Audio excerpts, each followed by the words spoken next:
Okay, so what's up guys? Today I'll be explaining my worksheets. So my worksheets are the selection structure, repetition structure, and function worksheets. So I'll be explaining them one by one. I have two versions for selection structure and two versions for repetition structure. One version for function. So let's start. Okay, so now let's talk about selection structure. So this is my first worksheet. So in here I have the if else version and I also have this switch version. So let's first talk about the if else version. So I have implemented here operation selection, the denomination selection, odd stock, and check stock availability. So as I have here my main header file, my int main function, and I have initialized here operation and denom. So first, I printf what operation will you be doing and the available operations. Operation 1 for odd stock, operation 2 for stock count, and then I scan it right after. So this is what it looks like. After that, it validates the user's input, whether operation does not equal to 1 and operation does not equal to 2. If that gets triggered, it will say invalid option. So let's trigger it. Let's say 5. Since 5 is not here, it will be invalid. So yeah. So now I have here if operation is equal to 1. So basically this acts like a switch case but if else version. So in operation is equal to 1, I have printf what denominations will you be stocking. I ask what denomination because every pin has a certain denomination, so a pin cannot be two denominations, so one pin for one denomination. And after that I scan it, so this is what it will look like.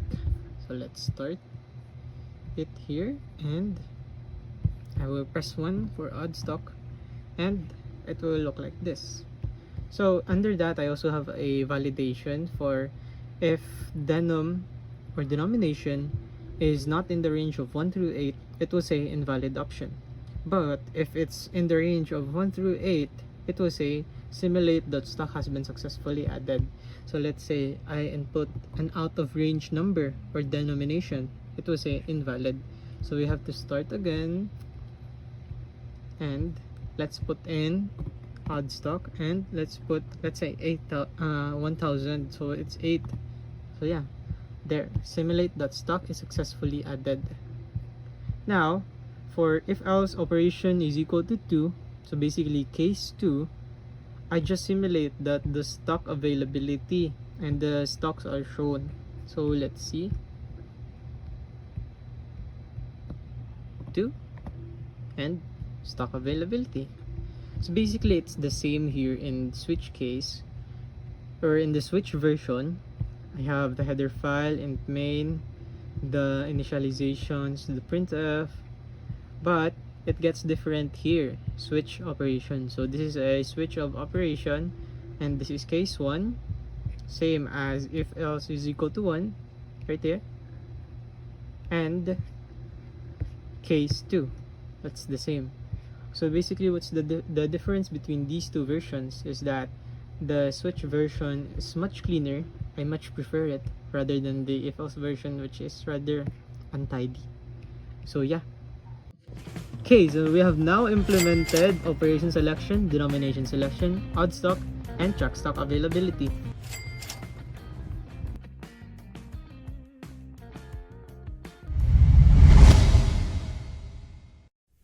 Okay, so now let's talk about the repetition structure. So this is version 1, this is version 2. First version is normal loops, while, do while, and for loop versions. So here I have header file, int main. So basically this is the same as the repetition selection structure, but I have inserted loops. So back before, this is the only part for this. So I have added do and while. So before, when the operation is invalid, it will just end. But now thanks to the dual loop, if operation is invalid, it will go back to printf. So let's see how it looks like. Let's see.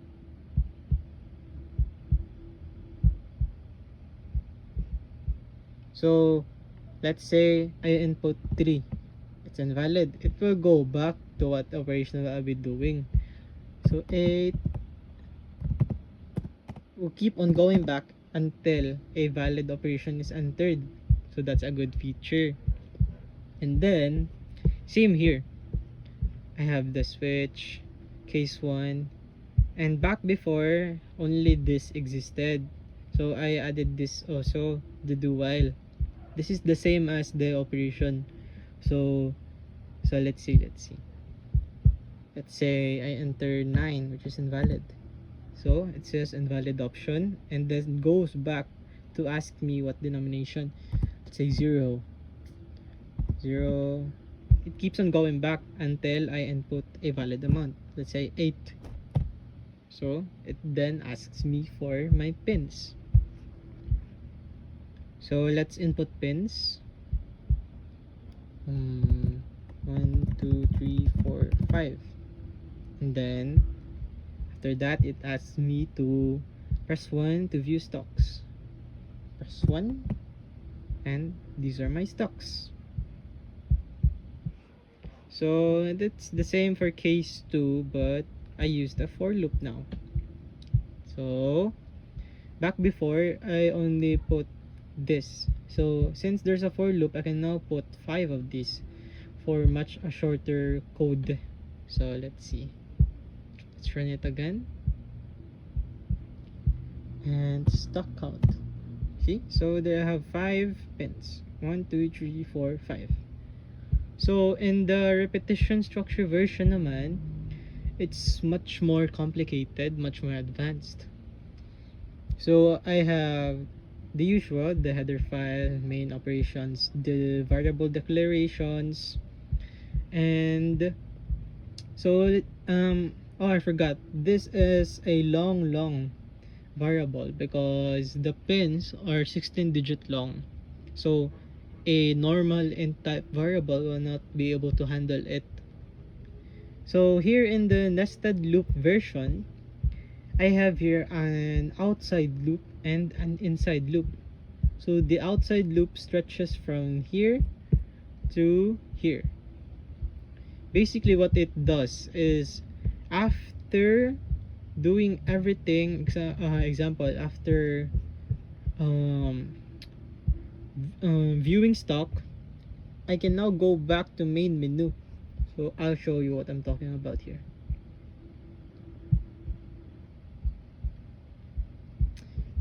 Okay, so let's say I go to stock count. Normally it will end right here, like this. It will just end. But in this version, it can now continue. It asks me press 1 to return to main menu or enter any key to exit. So I don't want to exit yet. So I want to go back to main menu, and see, it just goes back to what operation I'll be doing. So operation selection. Let's say I want to add stock now. And number 5. So I add 5 stocks here and enter 1. Yeah. So I can now go back again to main menu and add more stocks.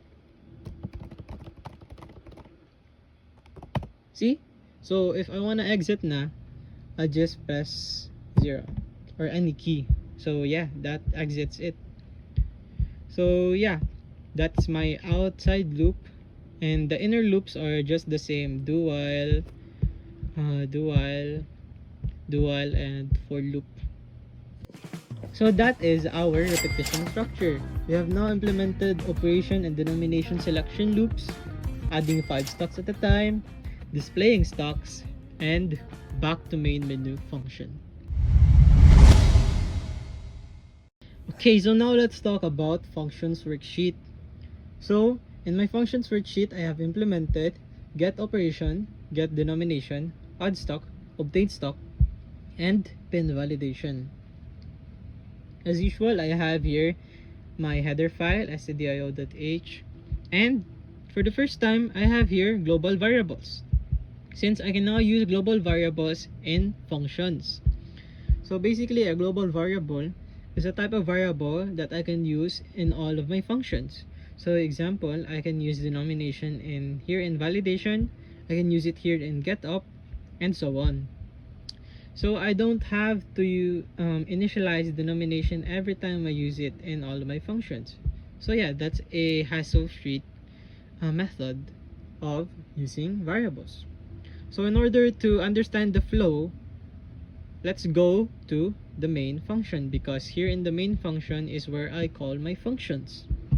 So here in int main, this is my main function. I have initialized here quantity and back to menu.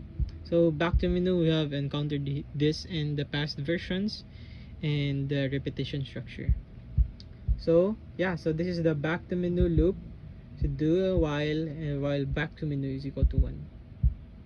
So yeah, so the first I call get up. So int operation is equal to get up. So I have called my function here of get up. So basically it gets the operation.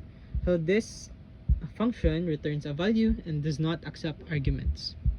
So I have declared here int operation. So there's also a dual loop here. This is the same as the past versions. So printf, scanf, validation, and after that, when all of the validations are done and nothing else is invalid, it will return operation. Yeah, right here.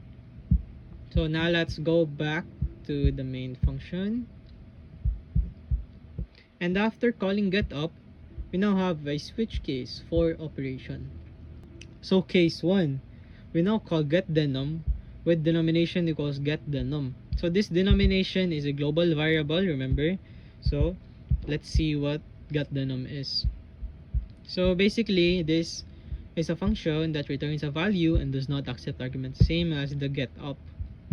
So there's a do while here, do while right here. So printf, scanf into denom, and validation. So after that, here are the returns. So if denom is 1, it will return 10. If it's 2, it will return 20. So basically it's like this: 1 for 10, 2 for 20, 3 for 50. So that's the denom's returns. So let's go back to the main function again. So after calling getDenom, we now call addStock. So addStock is, let's see. So here is addStock. It does not return a value and does not accept arguments. Therefore, it is void. So I have declared here valid is equal to 0 and quantity qty is equal to 0. So first, what I do here is I have a do while for printing how many pins do I want to add. So let's see how it looks like, since we haven't saw this yet. So addStock, and the denomination is 8. Remember, I still have validation in here. So if I have inputted the wrong numbers, it will return 2 here. So yeah, I just didn't put it anymore since we don't need to see it yet. So it then asks me how many pins I want to add right here. Let's say I want to add 3. So I input pin 1, let's put 1 at the end so we can see pin 1, pin 2, and pin 3. Oh, I made a mistake. That's a feature. So here in my addStock, after getting the quantity I want to add, then goes through here. If quantity is greater or equal to 1, it will scan for pin 1. After scanning, it will go to validation. So this validation is a very important feature. Let's see what validation is.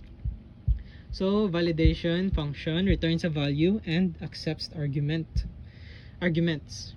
So basically, this is a validation for pin length. So it's a makeshift validation for pin length. So if so we can count here the digits 1 2 3 4 5 6 7 8 9 10 11 12 13 14 15 16. So these are 16 digits. So if it exceeds or it's less than 16 digits, it will not return 1. So basically the valid value here is 1 for 16 digit pins and 0 for non 16 digit pins. So basically what happened when we added the pin 3 earlier is that we put in too many digits. We are only allowed for 16 digits. These are 16 digits here. So let's input again. So yeah, this feature also when I input an invalid, I can input again so that the program doesn't end. So yeah, enter, and the stocks have been added right here. So let's go back to our main function. So yeah, that concludes case 1 for add stock. Now for case 2, which is obtain stock, we have here validation. If denomination is equal to 0, it will print no stock available. So basically this works by, since we have denomination equals get denom here, so if the user goes straight to case 2 without adding stock first, this denomination will always be 0. So since it's 0, it will print no stock available. So it's only not 0 when a user adds stock. Okay, so after that validation, we go to call get quantity. Quantity of pins we want to obtain. So quantity equals get quantity. So here is get quantity, returns the value but does not accept arguments. So int get quantity. So I have declared here int quantity and a do while for getting the quantity. So I print f how quantity of pins I want to obtain. So let's see it in action. So obtain pin, and the quantity of pins I want to obtain. So the only available pins I can obtain right now is 3, since I only added 3 pins. So the validations are here.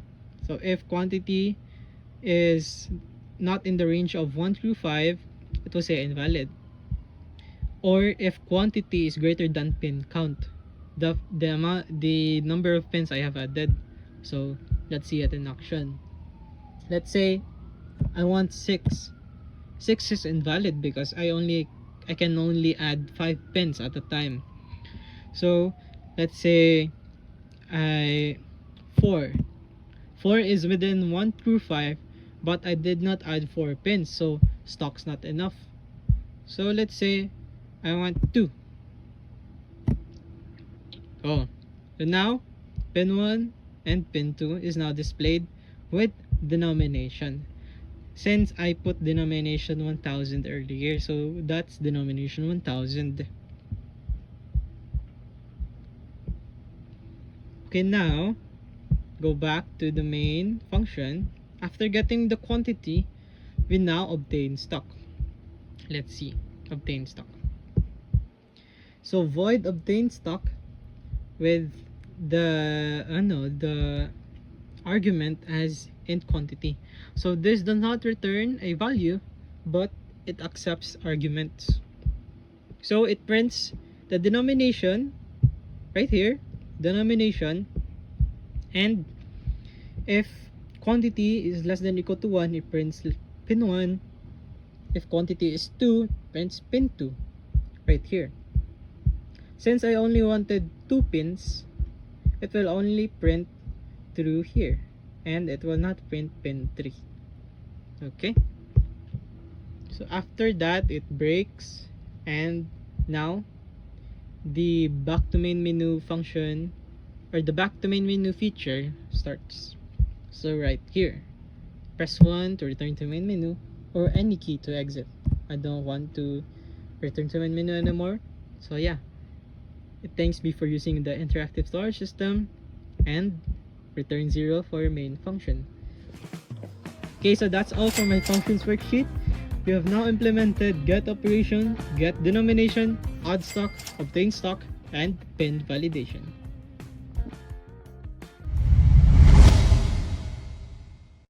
Okay guys, that's a wrap. Thank you so much for listening. I hope you understood my explanation.